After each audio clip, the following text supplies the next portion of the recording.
Washed Up Sports Podcast. Washed Up Sports Podcast. Washed Up Sports Podcast. What's going on? What's going on? What's going on? What's going on? What's going on? What's going on? What's going on? What's going on? What's going on, guys? What's going on, guys? Welcome to a Washed Up Sports Podcast.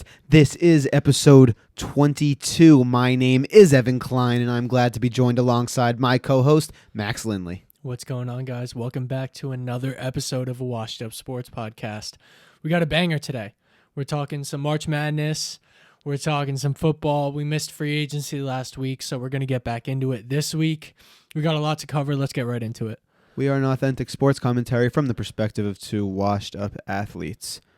So, today's episode is brought to you by The Daily Scoop. The Daily Scoop is the premier dog walking and pet sitting service in Bergen County, located in Glen Rock. The Daily Scoop provides service not only to Glen Rock, but to several surrounding towns as well. They ensure that you are getting the best possible care for your pets while you cannot be with them. From the simple dog walk to daycare at the Daily Scoop, they have you covered. And if you need to leave town to visit your family for the weekend, have no fear. The Daily Scoop offers pet sitting service as well. Inquire for more at www.thedailyscoop.com. That's scoop with a K at www.thedailyscoop.com. Here's Max with the Instagram. Daily Scoop LLC, that's Scoop with a K. You can find them on Instagram. You can find them online.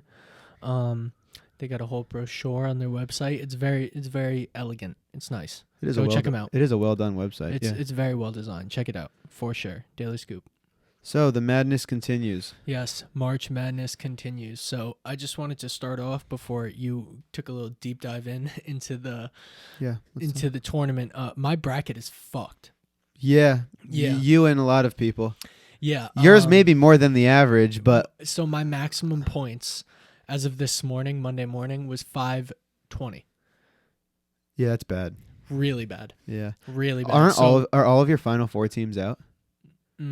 My two final teams are out. Who? So you had, UConn and Ohio State. and then you also had West Virginia and Iowa in the Final Four, right? I believe I did. So yeah, you're done in the I'm final. done. Wow.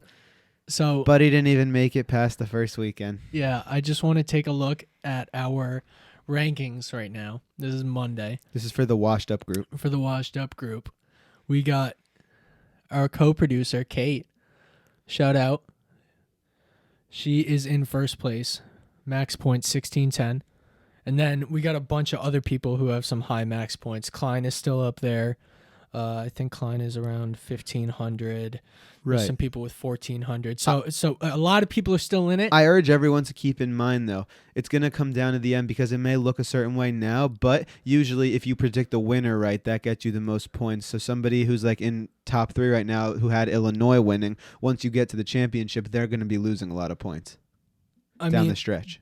Guys, if Gonzaga loses, about half of the people in this bracket are screwed. Right. Otherwise, like, even if Gonzaga wins, it's going to get complicated because so many people picked them. Correct. So either way, this is going to go down to the wire, guys. Yeah. Thanks for joining. Hopefully you guys can win a t-shirt. Yeah. Klein still has a chance. Kate still has a chance. You don't have I'm a done. chance. No, I'm done. I'm done. Yeah. No, I'm my done. bracket really isn't that great either because there was a lot of things that went down that I couldn't even predict. So Yeah. It was kind of upsetting, but that's the madness. Yeah. I mean, I put it on the Instagram yesterday. It was like, is your guys, are your brackets okay? And 66% said we're okay. But I wonder how that looks later this week. 66%. I wonder what percent of those people are liars. Yeah. Probably half of that. Right. You know? Yeah. So let's dive into a few things and talk a little bit about some things going on with March Madness. So there was obviously that viral Instagram thing that a lot of people saw where the men and women's weight rooms were different. The men had this like world-class facility and the women just had one dumbbell rack. So obviously for so many reasons, that's just unacceptable. And time again, we've seen the NCAA just pull their bullshit, which hopefully is on the way out. But I mean, Title IX is a thing. If you know what that, if anyone knows what that is, I'm sure you do, where like sports can't be discriminated based off of anything. So technically the track program at Alabama is supposed to get the same amount of resources as the football program, and it shouldn't matter for men, women. Everything's supposed to be the same. That's what the NCAA says they preach, but then they do a completely different thing. So it's just, the NCAA has shown their true colors, and it's just bullshit. And this was just another case of that. And obviously, some change is needed. Max, I know you wanted to say a piece on that. Obviously, something needs to be said. Yeah, I mean, it's just another case of the NCAA just showing a complete, utter lack of responsibility. First off, just not recognizing it in the first place. It takes a TikTok video to go viral for them to do anything about it and change it, not to have it done in the first place. And then it just shows that, like you said, the true colors and the true misogyny of the NCAA. It's so fucked up, and I don't want to get too heated on it, but it's so fucked up, and it pissed me off very much. And I know it pissed you off a lot too, and it pissed off a lot of people. Yeah, I was talking to this guy who runs this page called Sports Biz online, and it's like one of the top 5 like grossing like platforms for the communication between like in networking stuff for sports. And the guy who runs it was saying he calls the NCAA white collar criminals because that's what they are. Yeah, I mean, they take money from kids who would be making money elsewhere, and that's perfect. That's perfect, Devin. That is the perfect thing to call it. Yeah. Yeah. So, but anyway, we just wanted to touch on that, and obviously just say our piece on how disrespectful, and just obviously that's not right for so many reasons. But now we're going to get into the basketball aspect a little bit of the men's tournament from this first weekend. So we saw first 2 rounds. Today is Monday. We drop on Thursday. So the last few games of the round of 32 are being played as we speak. But we are going to get into a few things. So Oral Roberts obviously has been the Cinderella story of the tournament, upsetting Ohio State and Florida, now heading to the Sweet 16. I mean, that's crazy, man. Then who would have thought, right, Max? Yeah, I mean, I was very upset when that happened because I had Ohio State winning. So I saw that happen, and I'm like, I'm done. There's nothing I can do. So I believe 22% of brackets had them in the Final Four. Wow. So that's a lot. Yeah, I mean that's a huge percent. It's interesting to see always, but I kind of had that feeling last 5 minutes of the game that Ohio State just didn't have a chance anymore. Yeah. Even though it was a close game still, it just felt like Oral Roberts just had that momentum. You know what I mean? And there was nothing you could do about that March momentum. I feel like that's unmatched. You never know what's going to happen come March. Shout out Oral Roberts. Finished 4th in the Summit League and then went on to win their conference tournament, and now upsetting a Big Ten team and an SEC team. That's just insanity. So really excited to see what they're going to do in the Sweet 16 next weekend. So that's a little bit on them. Gonzaga continues the undefeated season. Today they played Oklahoma. So, I mean, kept their foot on the gas. I mean, that's all you want to see from them, just, beating teams. They're obviously like the front runner in everybody's mind going into it. I'm just waiting for their demise. Max is waiting for their demise. I don't think we're going to see a demise, but You think they're going undefeated the whole season? yeah, I do. All right. I don't think they will. I think they'll lose to someone. They haven't shown me. I mean, there's always some anarchy in there, as Rothstein might say, but I think they haven't shown any real level of weakness to their game, and that's the thing. I feel like throughout these seasons, some of the great teams always show like at least one piece of weakness, and I feel like I haven't seen that from Gonzaga, but that's just my piece on them.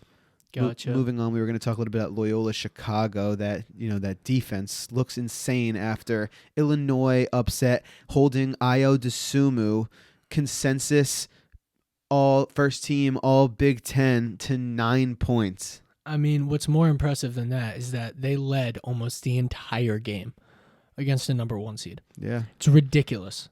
No, the game wasn't really even close. It wasn't close. It wasn't close. It looked like Loyola Chicago should have been the number 1 seed, and Illinois should have been the underdog in that game. Right. Truly. Right. And that's why that's just a testament to the madness. And that's why I think Loyola Chicago is going to shake things up. And I said to you before we started recording, I'm going to say it again. I think they're going to beat Gonzaga should they get the chance. Yeah, I mean, that would be a crazy. That's the team to do it. That's the defense to do it. So you think they're going to win the national championship now? Boy, I hope so. Yeah, I mean, shout out Sister Jean. Sister Jean, she's still kicking. Throwing out stats during her prayer. Did you see that? Yeah, I did. She's crazy. Oh, that was great. It's crazy, man. That's the madness. Yeah, exactly. But yeah, I like Loyola Chicago a lot. I'm rooting for them. Oh yeah, good now team. that Rutgers is out, my other teams are out. I'll root for them. Word. So yeah, they look good. Excited to see what they're gonna do going forward. They have a few tough games lined up ahead. Oregon today, Monday, took down Luka Garza, Player of the Year, and Iowa, the Hawkeyes. So that was a upset. Oregon playing some of their best ball of the year. So they have a big three over there in Chris Duarte, Eugene Omoruyi, and LJ Figueroa. Absolutely insane, these three guys. Duarte, kind of one of the leaders. Omoruyi, he's just this big presence who does everything. And then Figueroa is just, one of the transfers there. Him and Omoruyi both transferred in, both crazy. So Oregon, another team to look out for. Yeah, I mean, I don't think Oregon really played that well, to be honest. I think Iowa can't stop a beach ball. I watched that entire game, and should they have played some fucking defense, they would have won that game. Like, Garza put up 30-plus points. They looked good. They just couldn't stop a fucking beach ball, in my opinion. No, yeah. So I wasn't as much impressed with Oregon, although they did look okay. They looked good. They put up 95. I was more unimpressed with Iowa's defense and... yeah, just their defense and inability to stop a bucket. Gotcha. No, Oregon, no secret that Iowa's defense wasn't great today. Or but this tournament. I don't know how you feel about that, but I've heard that a little bit, that their defense has been a little fraudulent. Yeah, they're obviously an offensive firepower team. That's where they make most of their money. But I think that Oregon putting up 91 points is still impressive in its own right. 95, excuse me. So that's them. And then going to the other team in Oregon State, moving on to the Sweet 16 after upsetting Tennessee and Cade Cunningham and Oklahoma State.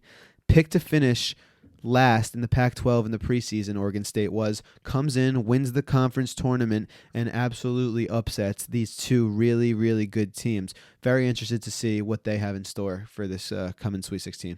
So I wanted to talk to Max about something. With Oregon State, a team that wasn't the best during the regular season, but then comes into March where we do see a lot of upsets. What do you think a team brings to be able to upset these types of teams, like the chemistry and all that? Like, what's your personal opinion? I would like to get some of what you think on that type of thing. Yeah, I think going in, they have to have the mentality of not an underdog, but the fact that they're supposed to be there.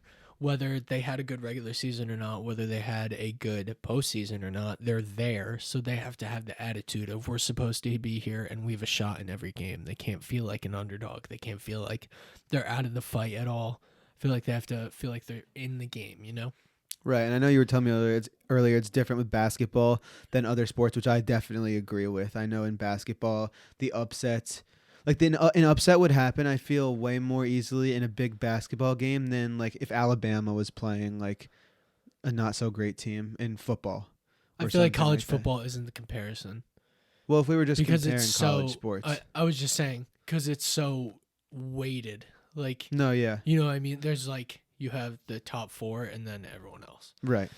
You agree with that wholeheartedly. Yeah, and it's just like not to open up a whole nother can of worms. No, we can a little bit. But like, I don't really like the way, like, let's say if Buffalo, a team in the MAC, went undefeated this season in football, we wouldn't even make the college football playoff, which is just like, that's just ridiculous to me. That's why it's a way more even playing field to get into the postseason in college basketball. Yeah, so I feel like that makes it feel like you have more of a chance. Definitely. So when you are an underdog, it's like, we got a chance. We're here. Let's do this. Right, because every conference is represented in March Madness, but it's still kind of exclusive in the way where it's only 64 teams. Yeah, out you of got to make it the 340, whatever.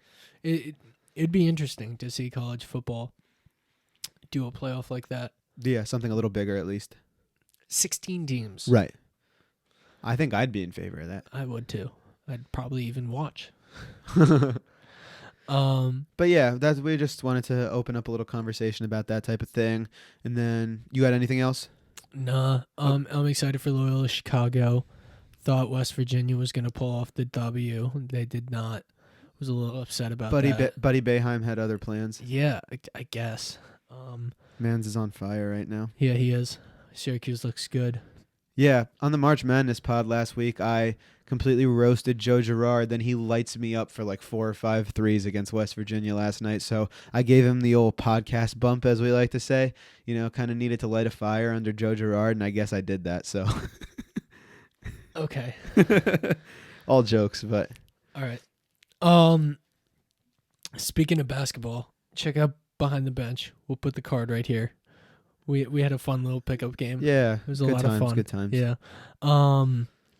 So that's it for the bulk of college basketball. I know you wanted to get in a Klein's Corner. Yeah, just going to do a quick Klein's Corner, wrap up the Rutgers season. Obviously, only lost on Sunday, so still a sore topic for me. But anyways, it was a crazy historic season. First time in 30 years that they got a bid to the NCAA tournament. Just like was really fun to watch. And as a fan, you can't really ask for more. It did something that only 31 other teams in the country did, winning a tournament game this year. And, it was a real heartbreaker on Sunday, only losing by 3 and letting a come from behind victory up. But still a lot of questions going into next season for them. But still, even after this year, better days ahead for the Scarlet Knights, and really excited for what the future holds. Yeah. They looked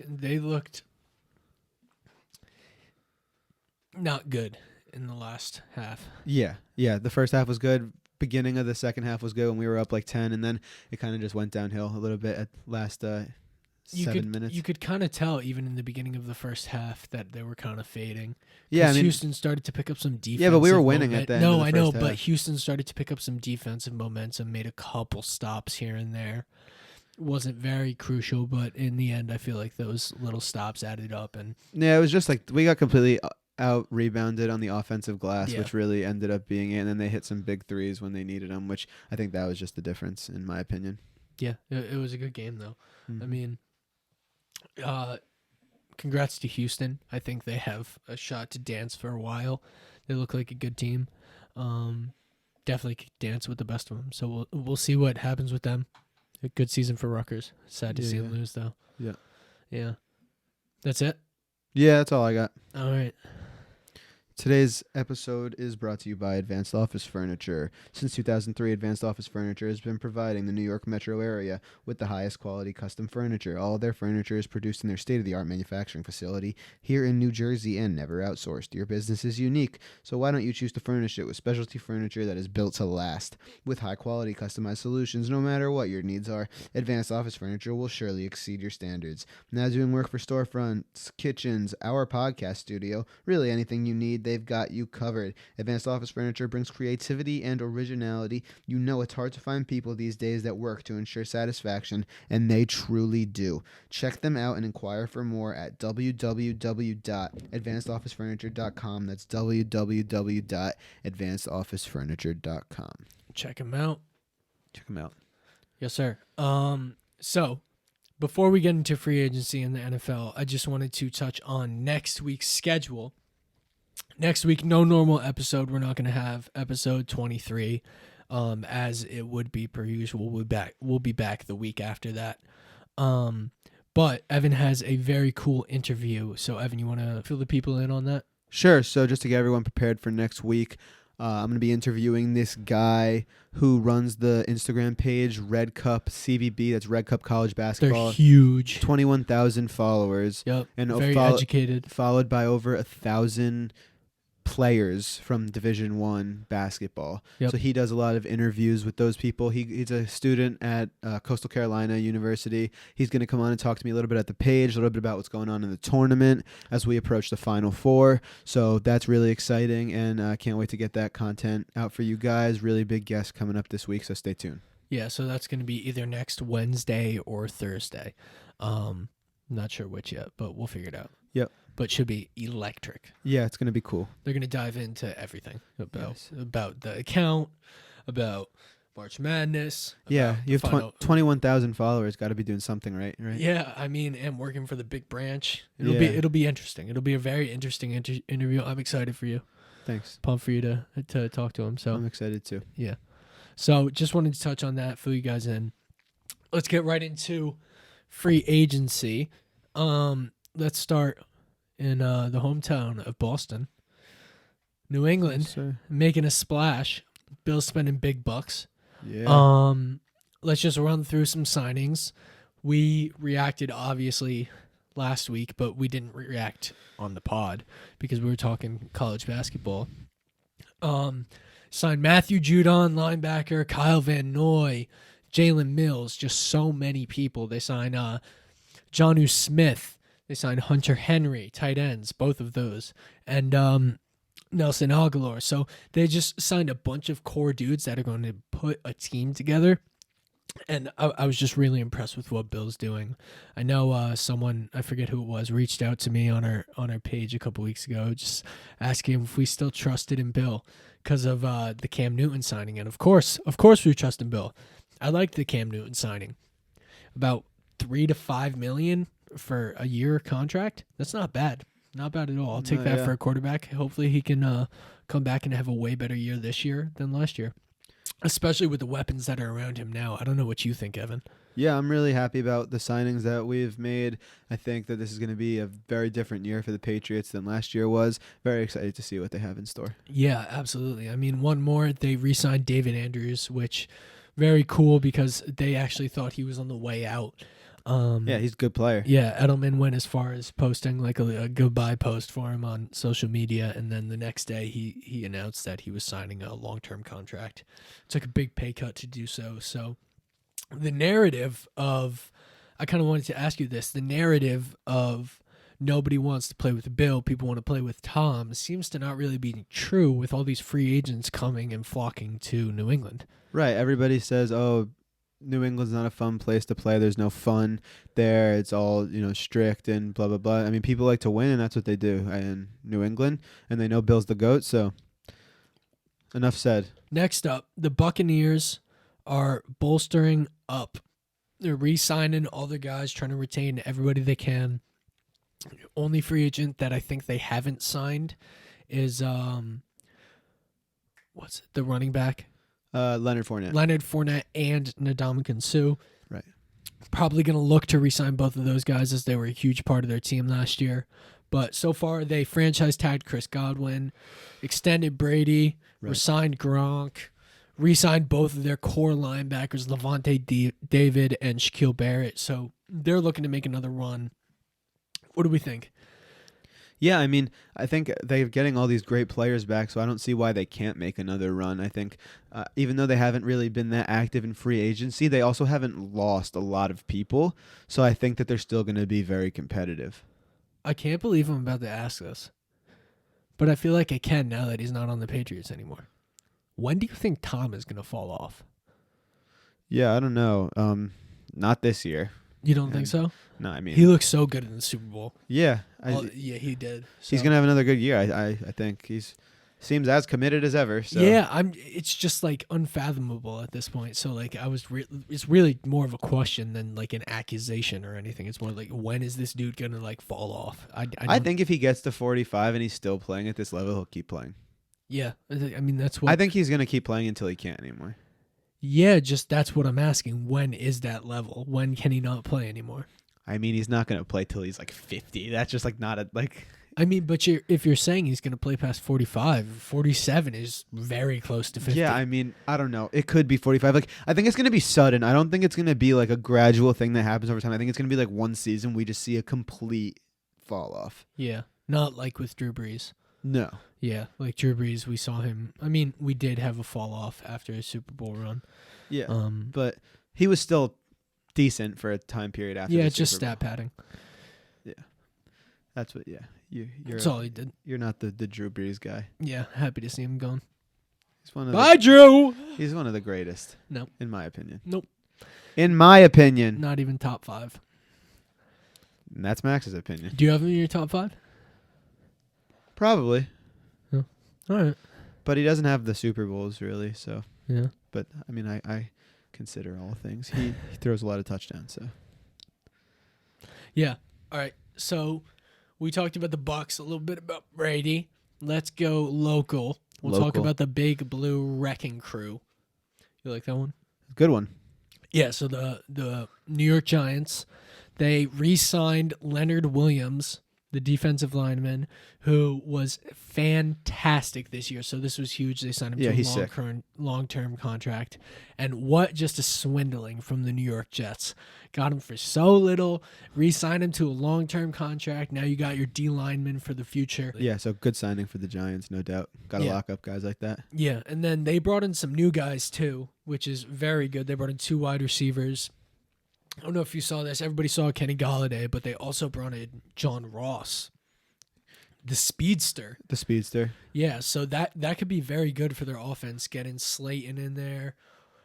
Yeah, I wonder what's going to happen with that. I wonder how they're. I'm interested to see how they're going to use him. If it's more of a special teams role or like a pass catching role. So I'm excited John to see. Ross? Yeah, I think they'll use him as probably a wide receiver 3, 4. special Because teams. he's- So you think he's going to return stuff? Yeah, or- maybe he'll return kicks, Mhm. but he's just too fast to not put out there. Right, he's at least a deep ball threat. Yeah, he's just got to bring in the balls like you, like your highlight tape. Yeah, He's got to get those hands like you. But jokes. speak. Evan, almost 21, grad transfer from Buffalo to Rutgers University. Trying to go Power 5, yes, sir. Wide receiver. All right, Tight end, wide tight end. receiver, slot, wide receiver / tight end. All right, can block. Comes in at about 175. Could fluctuate it up to 200 if you need it to. He's a good, tall 5'9". So he's a tall 5'9". He's not like those short 5'9s. He's a tall 5'9". He's got good hands. Here's his highlight tape.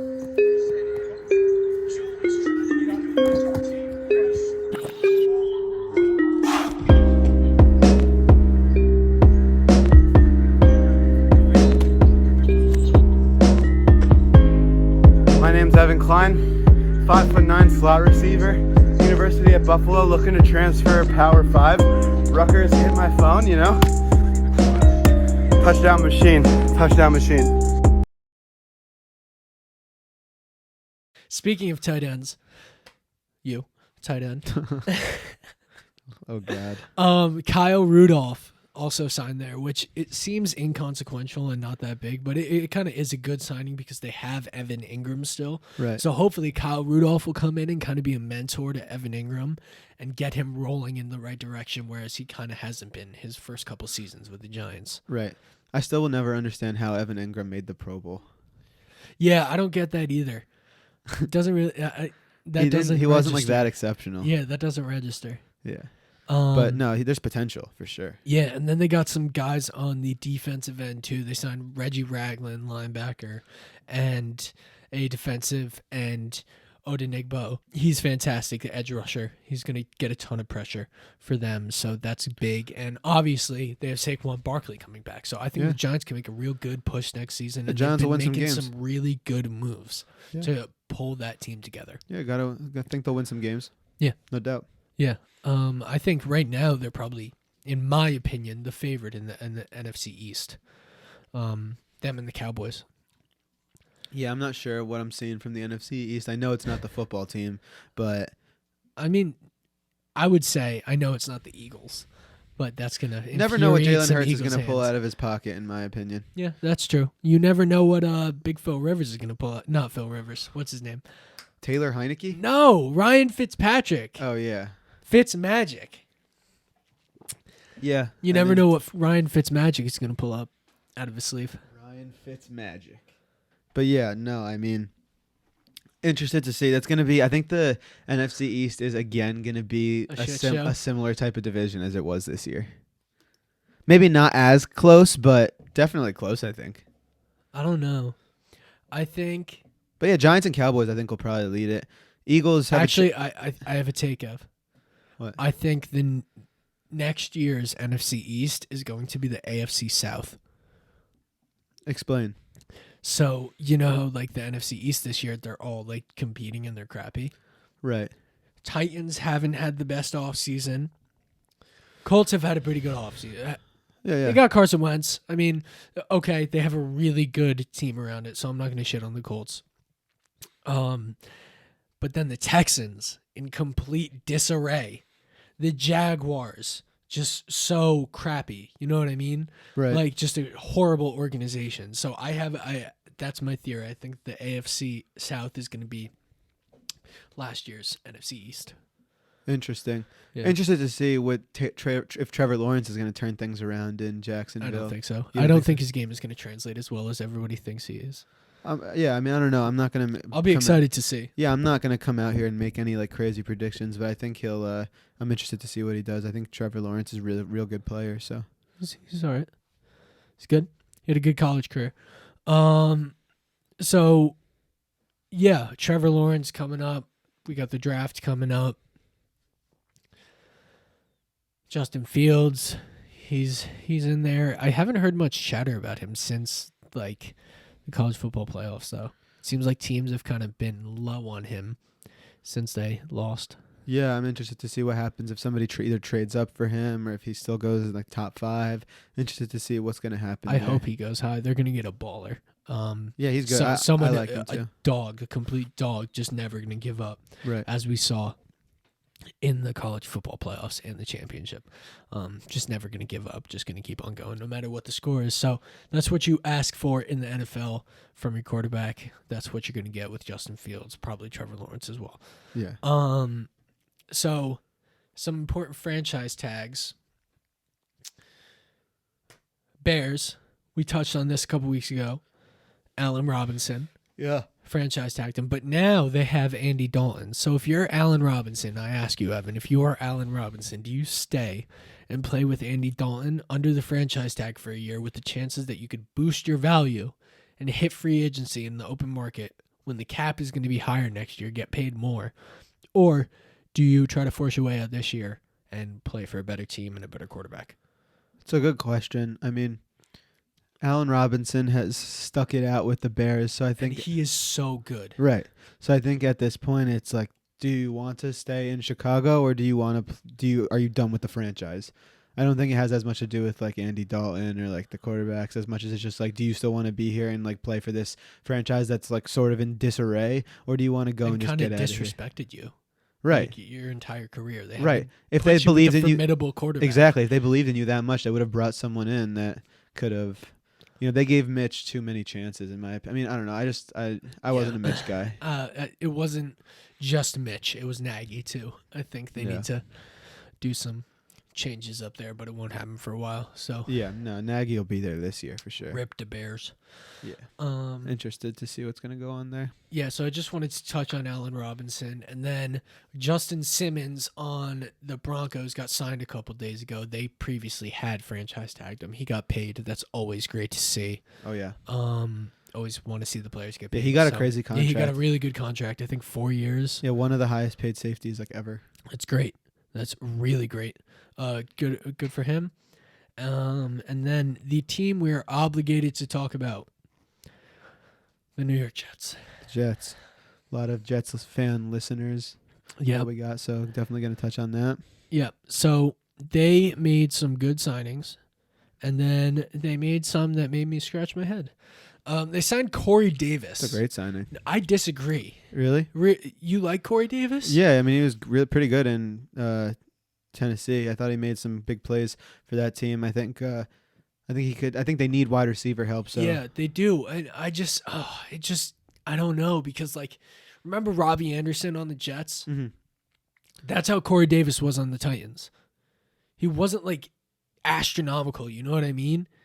Like, he wasn't fantastic. He had such high hopes, and then he didn't really live up to them as much as everybody hoped. he had a really good season. He did this season, past though, season, so I but think, before that, no, yeah, I agree. He took a step up though. So let's see if He he did. takes another step up this year. I mean, I hope he does for his sake. It's just, if you're the Jets and you're trying to build a franchise, wouldn't you rather sign someone that's going to be a sure thing like Kenny Galladay? I mean, he came to New York.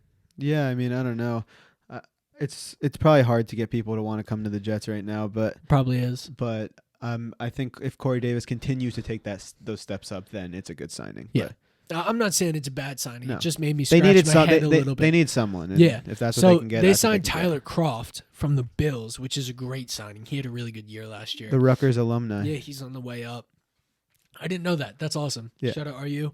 And then they signed DE Sheldon Rankins, the big boy. D tackle, excuse me. Yeah, it's a good one. Which is a good one. And then this one, very exciting. LaMarcus Joyner, the safety, signed on a 1-year deal with the Jets. kind of like a prove it deal. Sign it, maybe hit free agency next year, get a nice contract. So Yeah. the Marcus Jets, Joyner is good. yeah, they are. The Jets are kind of sneaky this free agency. They've made some good moves and they haven't done anything stupid yet. Mm-hmm. So like, if you're a Jets fan, I wouldn't be upset. Yeah. I Probably wouldn't be upset. Would you say Zach Wilson for them is a lock right now? That's like pretty confirmed, or like what do you think's gonna happen with that? I'd really love for them to keep Sam Darnold.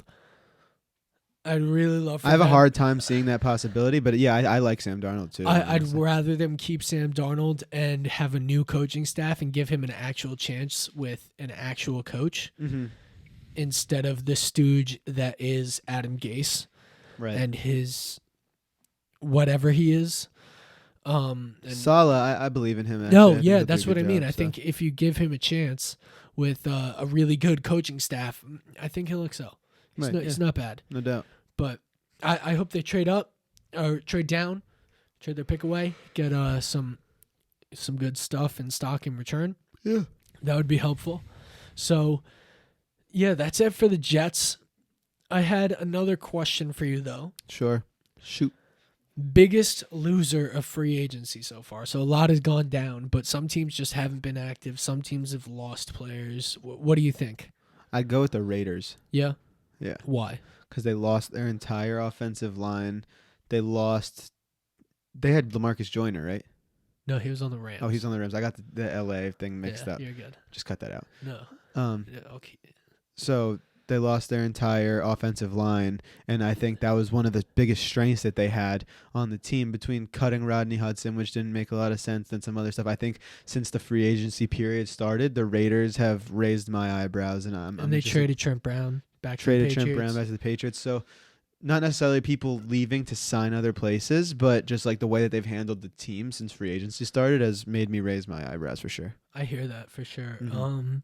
What do you think? I don't know. I had the Steelers up there, Seahawks up there, Ravens up there.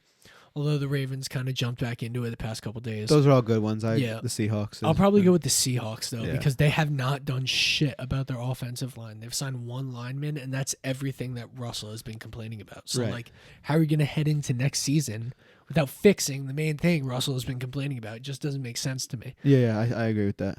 No doubt. Yeah, so that's it for football, and Yeah. that is it on the episode. Yeah, we had a lot to cover this week, but got through it. Thanks everyone for tuning in. Yep. We got March Madness still going on. As we said earlier, Evan's got an awesome interview coming out next week. And then we got the draft special coming next month, and so much in between then. So guys, stay tuned. Ev, Follow the Instagram, subscribe to the YouTube. peace out. Peace.